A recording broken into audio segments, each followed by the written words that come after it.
this is where we're up to with our series so far. So we're over halfway, and today we're looking at the topic of the boy. Okay, you might be thinking, who is that? Some of you might have some suspicions, but the title of this message is "What Will You Bring to Jesus?" And it's very much going to be a continuation of what we've already seen up the front here today. At church camp last year, I shared the story of Dwight Moody. Okay, now some of you were there who would have heard this already, but a lot of you weren't, so I thought I'd share this story with you again.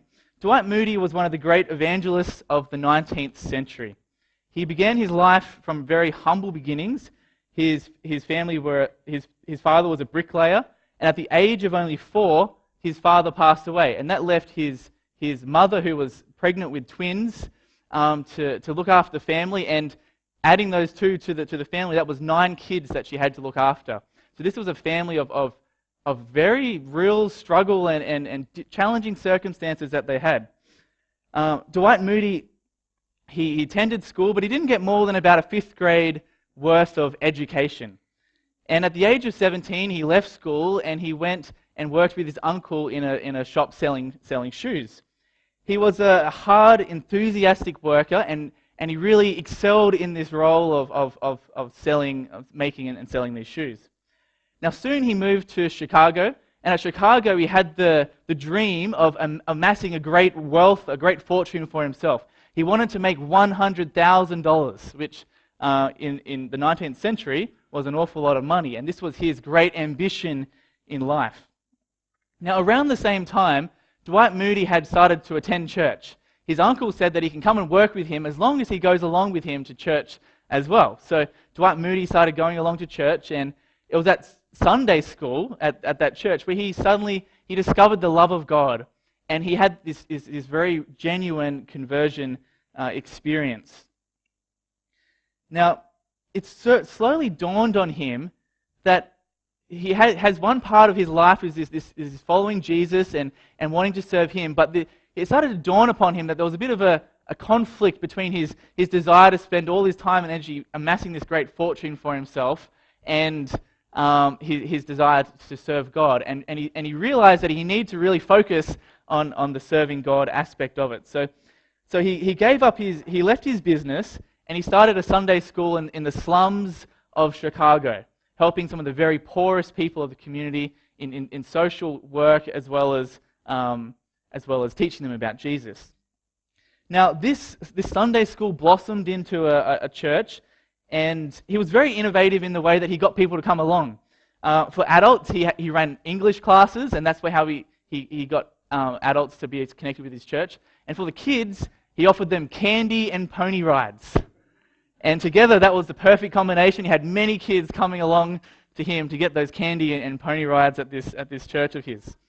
Now, in 1871, there was a huge fire that went through Chicago, and it devastated it burnt down it destroyed his church and his home and much of Chicago, I believe, as well at the time. And so he went off to New York to raise some funds for the rebuilding of this church. And while he was walking down the street in New York, he was suddenly stopped in his tracks by this impression from God that was unlike anything he had experienced before. And he went back and he was sensing that God was leading him not just to focus so much on the social work, but for him in particular, God had given him the calling to focus his efforts in evangelism, in sharing the good news of Jesus with others.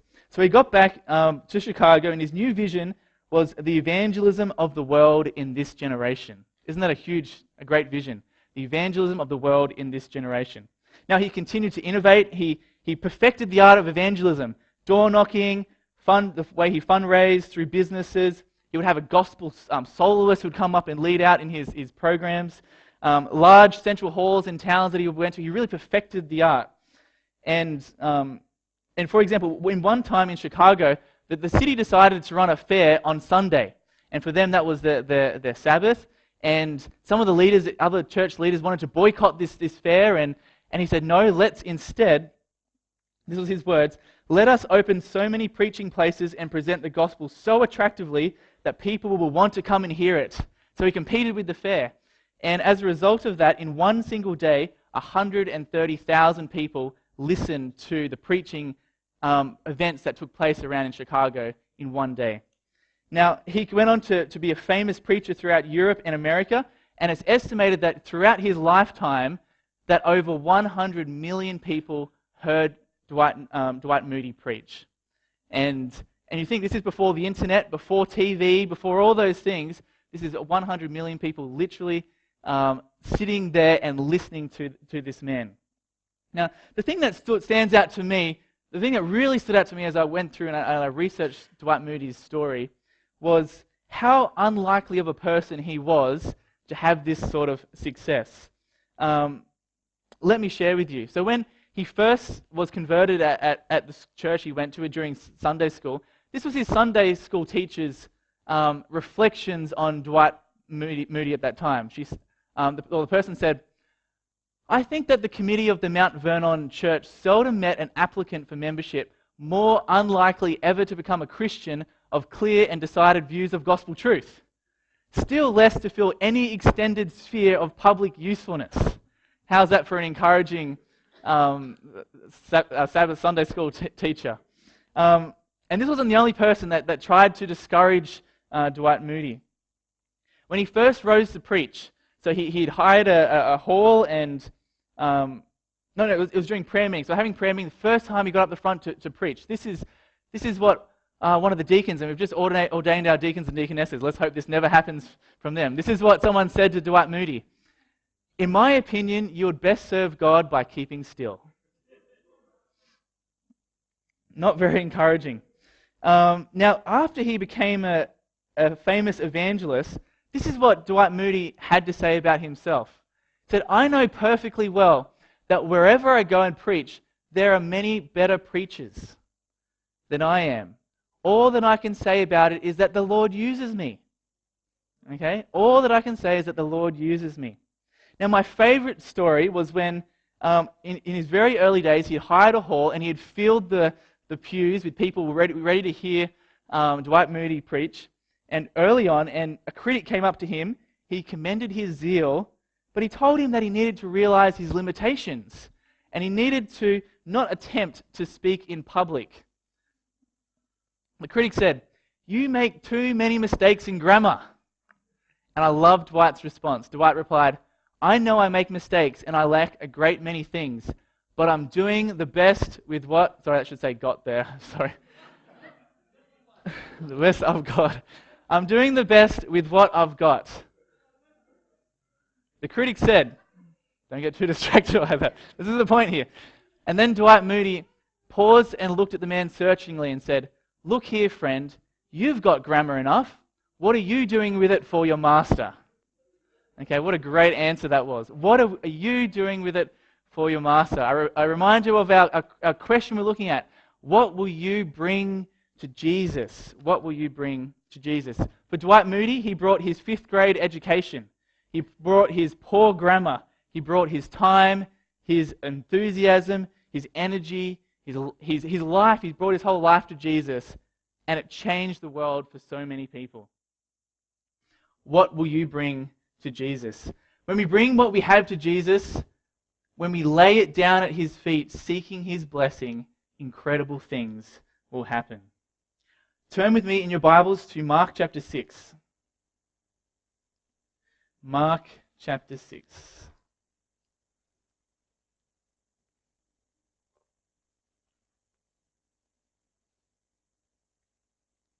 And we're starting in verse 30. Mark chapter 6 and verse 30.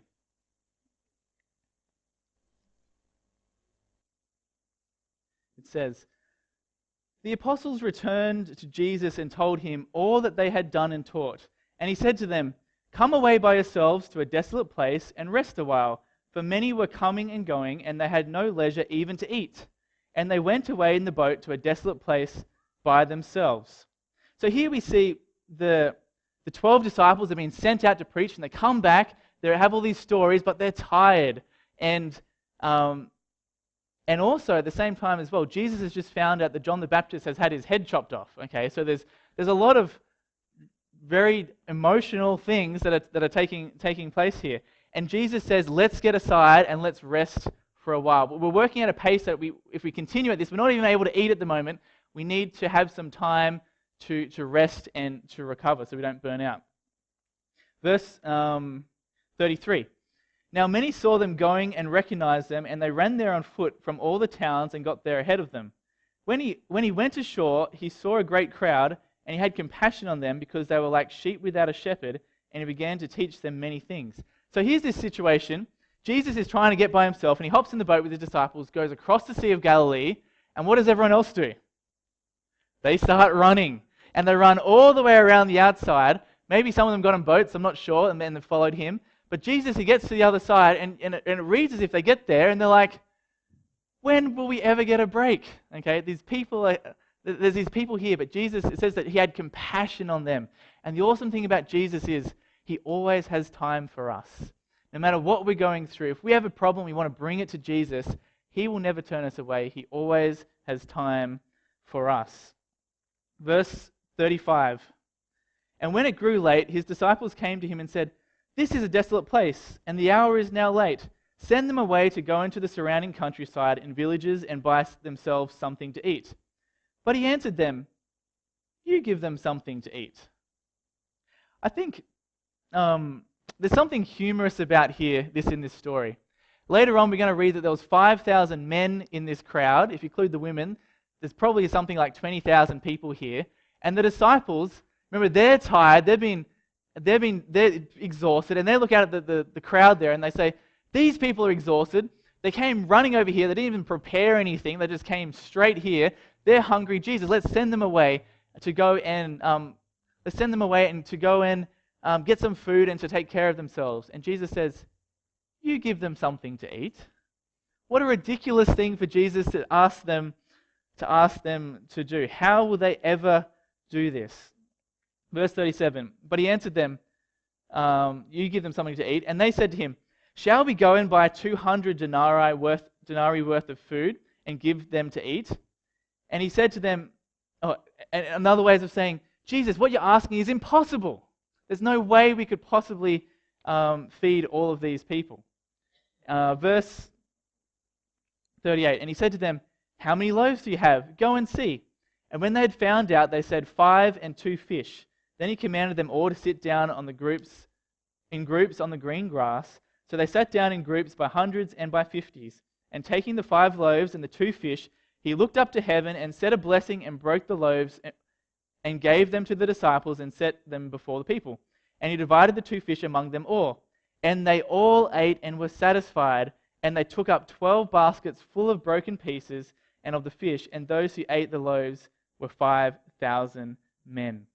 What a beautiful story that this is. I think this is one of my favorite miracles in the story of Jesus.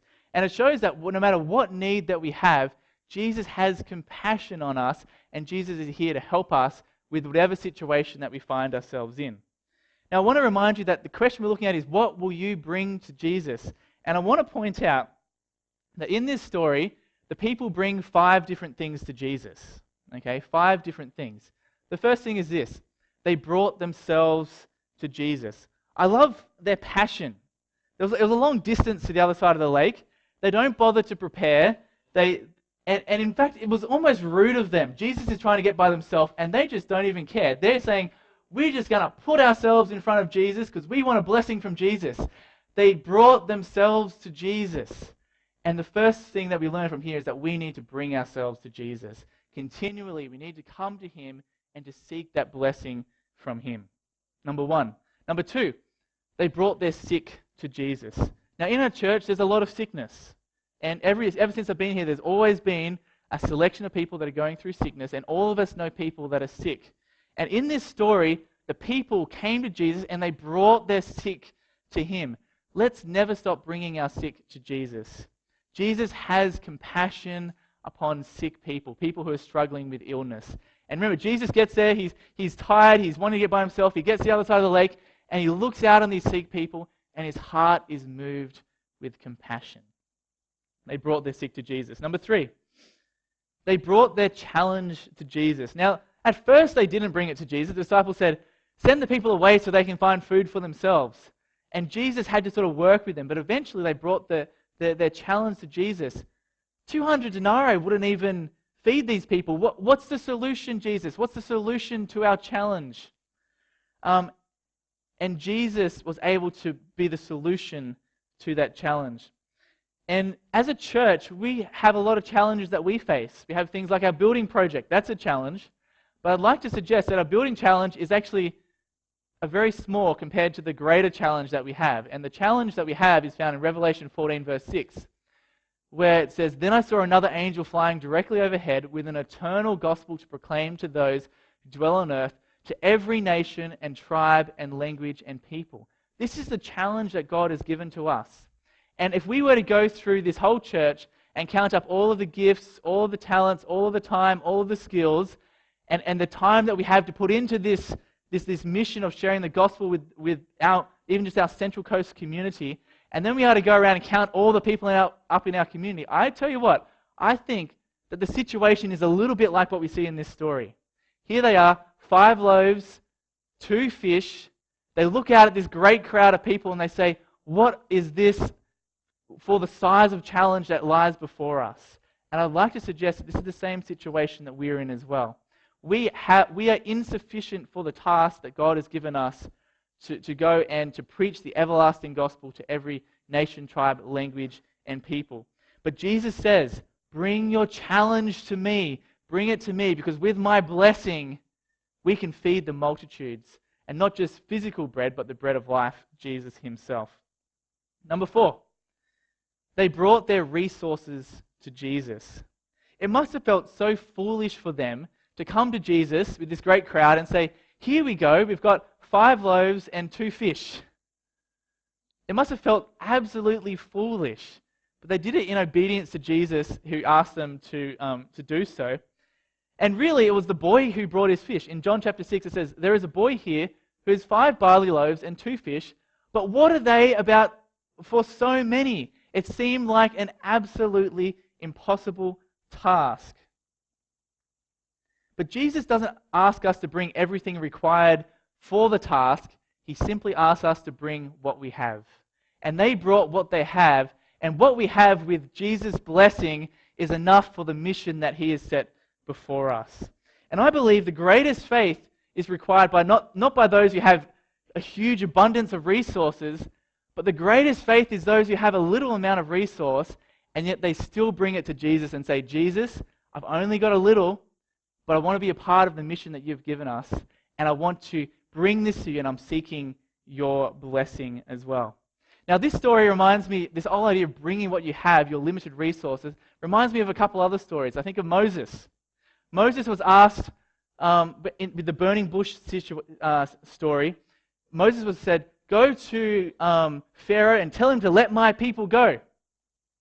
And Moses had all these excuses. He said, who am I? I can't speak very well. What if people don't believe me? Excuse. And this is God's response. It says, then Moses answered, but behold, they will not believe me or listen to my voice, for they will say, the Lord did not appear to you. The Lord said to him, this is God's response, what is in your hand? And he said, a staff. And he said, throw it on the ground. In other words, give that to me. With just a simple stick, God there in the bush was saying, you give me your stick, and I'm going to give you a great story. I'm going to allow you to bring all these people out of Israel. And it was with that stick that when Moses put that staff out, that the plagues fell upon Egypt. It was with that stick, when he held that stick out, that the Red Sea was parted and the Israelites walked across on dry ground. The Exodus happened with Moses being willing to give what was in his hand to Jesus, that simple stick. He gave, and it was representative of him saying, I give to you what I have. And Jesus said, you give me what you have, and we'll do great things together. What about David? What was his battle he was facing?